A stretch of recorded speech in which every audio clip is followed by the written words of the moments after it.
Hi guys, welcome to a review of the weekend's Barclays Premier League games. I think we'll start at Upton Park with West Ham versus Palace. And Simeon, what do you think of that game? Good game, man, but I think it just shows how good Palace have been this season since Pulis has taken over. Strong defence, another clean sheet, and I'm sure if you ask Liverpool fans, Upton Park's not the easiest place to go recently. And getting a 1-0 win thanks to Yedinak penalty, which is an impressive penalty as well. I just think Palace in general have been very impressive. I think it's down to the manager. What do you think, Julian, of Pulis? Because I know he doesn't get a lot of fans just because of his style, but he gets results. Yeah, that's the main thing, isn't it? Doesn't matter how well you play, how poor you play, as long as you get a result, that's all that matters. And they were in the relegation zone when he took over, Yeah. and they're safe from that now, so they're going to be in the Premier League next season.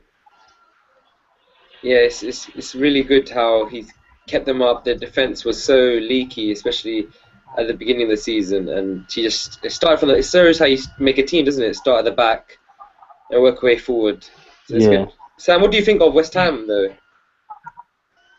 I don't know. I think if you look at that game, there's quite a contrast of sort of situations with the football clubs. Pulis come in, sort of lifted Palace from probably definite relegation, and now he's picking them up points. Probably looking at a top table finish now. Whereas they were sort of expected to be relegated as well. However, with West Ham, they were sort of expected to be top 10 sort of finishes, and they were rooted to the bottom of the table for until I don't know how, just before Christmas, something like that. They got off the bottom of the table, Yeah, something and they like got that. some players back, and they got some results together. But I think there was an incident a few weeks ago when Adidas cupped his ear to the supporters because of the style of the football and tactics and all that sort of stuff. But I've been talking to a few of my West Ham um, supporters and friends, and they seem to think that Adidas will be in charge until they get the new stadium, so he can keep him in the Premier League until then, and then they'll get rid of the Allardyce and replace him with a manager that can play a bit more attractive football to fill the actual stadium, because the stadium is 60,000, isn't it? No, I don't think it's that much. Which It's quite big for the type of team they are. The history and stuff, um definitely. well, I yeah, but don't I mind. think that's quite a good shout actually. I think that's quite a good shout because that is really what Allardyce does, doesn't he? He keeps them in the Premier League. It's not the best sort of football, but he gets the results. I What do think, you do you know think of what it that? is? It's something, as I said, very poignant at not beginning of this season. I think it was towards the beginning, and then basically he was saying a lot of the fans, West Ham fans, gripe with Allardyce. It's not really results; it's more the way West Ham play. But when the reporter asked him, so a lot of the fans have an issue with you because you don't play the West Ham way, and then Allardyce said, "Is the West Ham way losing?" And it's a good point. It's like Pulis doesn't play the most attractive I don't football, but know. he gets the results. I don't know what West Ham fans want. They're going to stay in the Premier League. No, but Hold on a sec. you see, the thing is, West Ham have players that can play numerous types of football. So look at Ravel Morrison. They let him go on loan to QPR, and yet he could probably yet light up West Ham Park, Upton Park every week if he was given the chance to. However, his position is taken over by Kevin Nolan every week, and that is purely because of the link-up play between Carroll and Nolan. Um, and they also have players like Joe Cole, Jarvis, Downing. They can all play different types of football, but their main job as wingers is to lump the ball in the box. Hmm. And Palace, however, don't have the transfer budget to be able to um, get the players in that can play a different style of football. And when they did attempt that, they were rooted to the bottom of the table with Ian Holloway. So I think credit must be given where credit's due, and I think Pulis is right to play that way. And I think given the chance, he would change it. Yeah, I think he's been good, and a lot of people calling for him for his manager of the year. I'm not sure if he should go that far, but he's a great manager.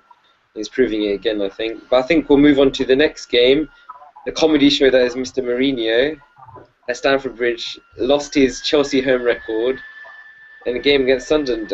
Julian, what do you think of the game? Is it more Chelsea's downfalling or Sunderland really good? Uh, Chelsea again had most possession, and they shouldn't have lost the game. Maybe it's complacency again on Chelsea's part, but Sunderland did really well to win the game. It was a penalty. There's no debate about it. Azpilicueta mistake just slipped and cost them the game. I know, man. It's like I'm actually against that statement. I don't think it was a penalty. yeah, I'm not sure as well. I agree. I'm not sure. Penalty, man. It wasn't a penalty. He slide tackled to block the cross that never came, and then Altidore put his foot on top of It the didn't matter. defender's leg.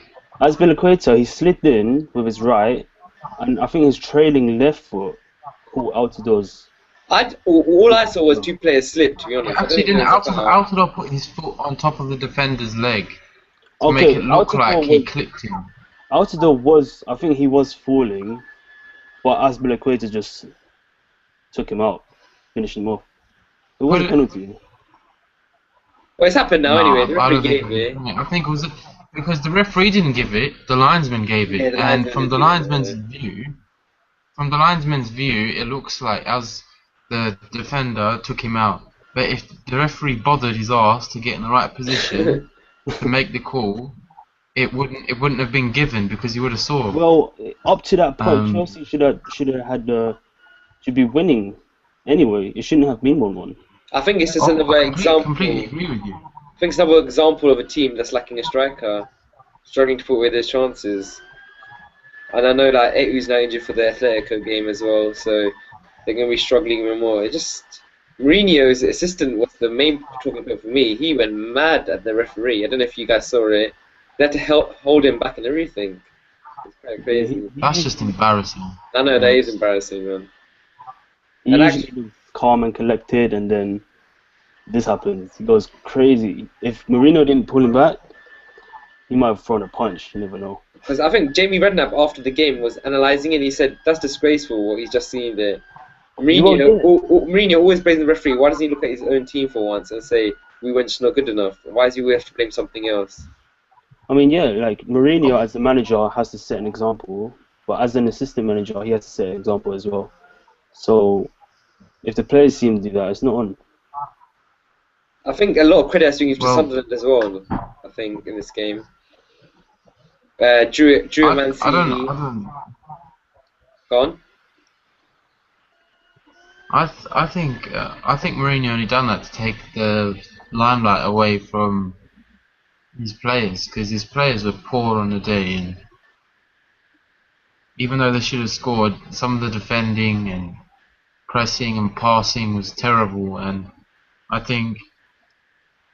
mean that's 2 games in a row now that Salah has done Yeah, I know.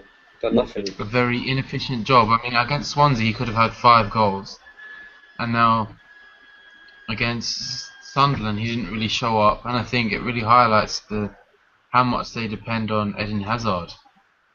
Yeah, injured. He was injured in that game, so didn't play. So yeah, there's a lot of reliance on the young Belgium one. But I think if you just look at title rivals, Chelsea's title rivals, Liverpool, look, they get goals from everywhere. Even though Chelsea moan about having strikers, they get Raheem Sterling to score goals, Coutinho scores goals. So I don't think Chelsea are right to complain about this striker issue they have. Just what do you think, Samir? I don't know. I disagree to a point, just because of the fact that how good Suarez is, and how I don't know. I'm not saying he's carried Liverpool. I'm not saying that. I'm just saying that if he wasn't there, I don't think they'll be in this position that they are at the moment. He creates so much for that team, whether that be runs, passing the ball, skill, a little dribble, a little touch. I think a striker plays a big part. And as an Arsenal supporter who I think we lack a striker, I think it would be amazing if we had a striker that could do something for us and help the team. And I think Suarez does a lot. But I think Sterling was the guy on form against Norwich, definitely. Played really, really well. Rodgers even claimed he's the best young player in Europe. I don't know if I agree with that. But Sterling did have a good game. I don't agree with that either. No, I don't agree with that. I think he was just getting with emotions. What do you think, though? Quickly, quick roundup. Is Chelsea out of the title race? Is that them done? No. You still think it'll be next Sunday? I don't think Liverpool can win all 14 games in a row. You don't think so? No. Well, There's going to be a slip up. They can afford to draw. There'll be a slip up somewhere. Yeah, they can afford to draw against Chelsea and still win it. It could always be 1-1 in the 89th minute and someone makes a mistake, and it could be 2-1. Yeah, because Liverpool's defence was poor against Norwich as well. They let in 3 goals. It was a 3-2 victory. I watched that game and they were very lucky to win that game. So I can see maybe a few slip ups coming along, but I still think Liverpool will get the title in the end. There was a stat that said if Liverpool do win the Premier League, they'll be the first team to win the Premier League with the most goals and the most goals conceded. Whoa. Yeah, so they need to fix up at the back. But, they're scoring goals as well, so we'll have to wait and see. Crystal Palace and Newcastle are winnable games. It's just down to Chelsea, to try and do something. And also another team in the title race played tonight. Man City convincingly 3-1. Comfortable victory. I think City are still in it, personally. What do you guys think? Yeah, I think they're definitely still in it. Julian? Yeah, of course they are. I think it would. I hope they've got 2 games in hand, don't they? Yeah, I think is it 2 or 1? I think it's no, they 1 now. 1, yeah, it's 1 in it because they dropped points in the last one. Yeah. I don't know. Yeah, so they're definitely still in it. I think so. Yeah, I think it's Liverpool still, but I think Man City and Chelsea still got something to play for. Especially in Chelsea's case, we've got Champions League. But I think we'll move on to another game, and we'll talk about Newcastle, who lose again. And I think Partey should be sacked. The way he's behaved this season and just the team has been... His behaviour, his antics, his post-match interviews, even pre-match interviews actually, all ridiculous. He should be sacked. He depends a lot on transfers, that guy. As soon as Kabaya left, he gave up. He literally gave up. He goes, I bet he told them in the changing room, we don't have Kabaya, so what's the point of trying? Even though that sounds absurd. Even though that sounds absurd, look at the players. They don't look like they care. I mean, a couple of weeks ago, United went up there and won 4-0. That never happens. When is it an easy trip to Newcastle? It's true. When? And if you said to me at the start of the season, Newcastle would have lost to Hull and Swansea at home, I would have laughed in your face. Yeah, it's true. Well, Swansea, on the other hand, have done decent since Laudrup left. And Boney, again, popping up with 2 goals. It's been great for them. Another example of a striker maybe getting a team through some difficult times. But what do you think of Boney this season, Sam? He's a top player. Boney's a top player. He's got good strength. His finishing is very good.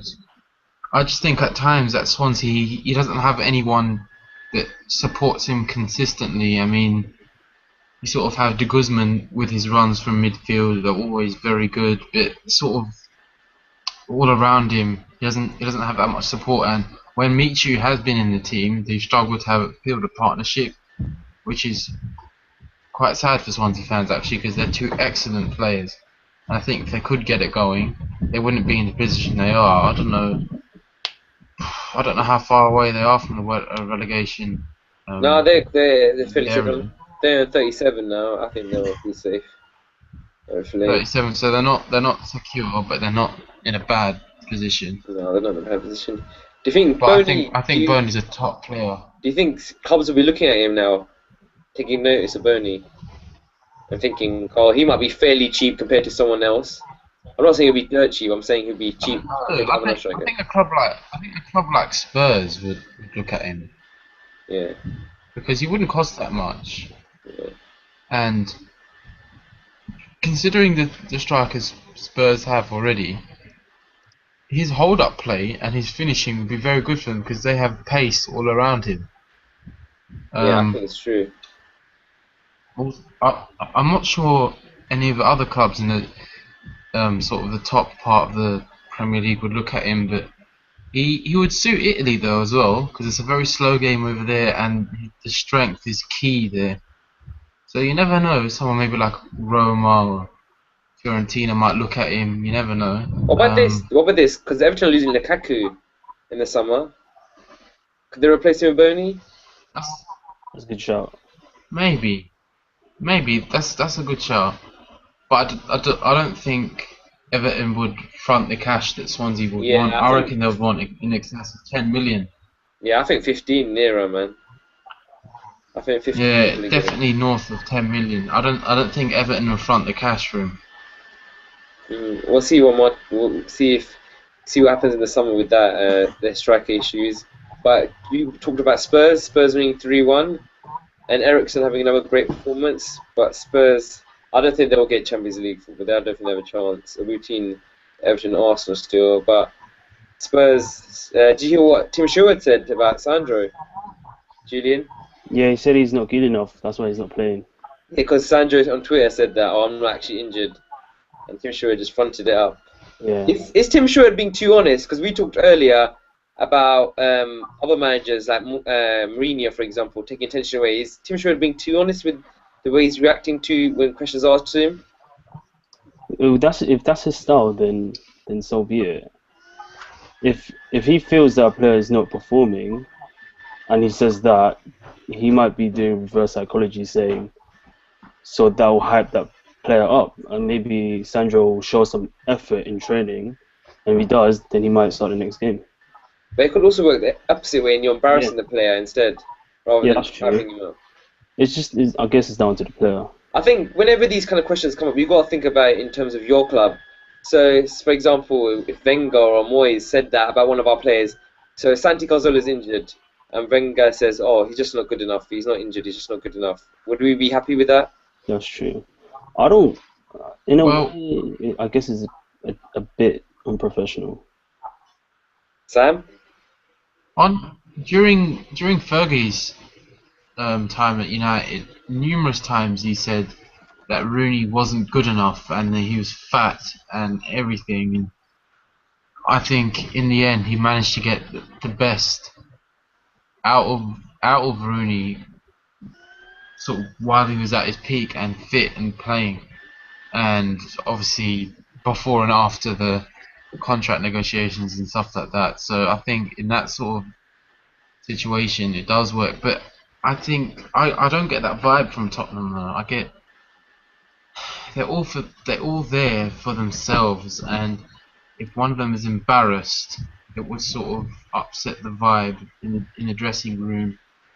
And I don't think Tim Sherwood's honesty is suitable for that type of dressing room, especially when they need more cohesion and teamwork within the team to look more of a team to sort of take their ambitions and achievements to the next level.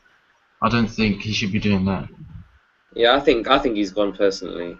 I think he knows he's gone as well, kind of thing. I'm not sure he'll replace him, but there's going to be a lot of clubs I think looking for I managers think this summer.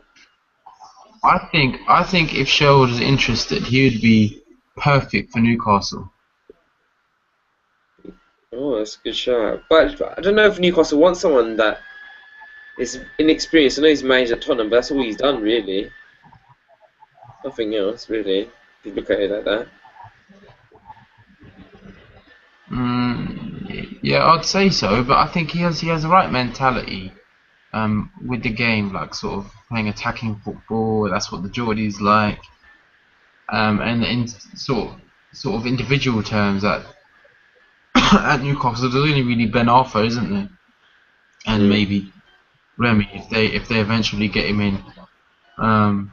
So in that side, he can sort of gel the team to make it his own, and then we can really see what he's about in management. Because I think at Spurs, he hasn't really had enough of a chance, really, to be honest with you. I think the And it thing, was a shambles when he went in there. I think it's one thing. I think there's one plus about Tim Sherwood. At least you know what's happening in your club because he's so truthful. You know what is actually happening. He'll tell you straight up. He won't like beat around the bush kind of thing. He'll tell you like, especially when it comes to transfers and stuff. I'm sure we're quite open about it and say, yeah, we're going for this player. We're not going for this player. And I think it's good for the fans because at least they get an honest answer instead of speculating constantly throughout Would the what's club actually like happening. that though? Would the club be pleased about that? Especially with transfers, they don't want the clubs don't want transfers to be public until it's done for a reason because they might upset the other club they're trying to buy from. Yeah, it's true because especially like you can put the price up and stuff like that. Yeah, Yeah. And one quick thing, what do you guys think of Fulham? Do you think they're gone? They're gone. yeah. They've got a They're lot of gone. good players.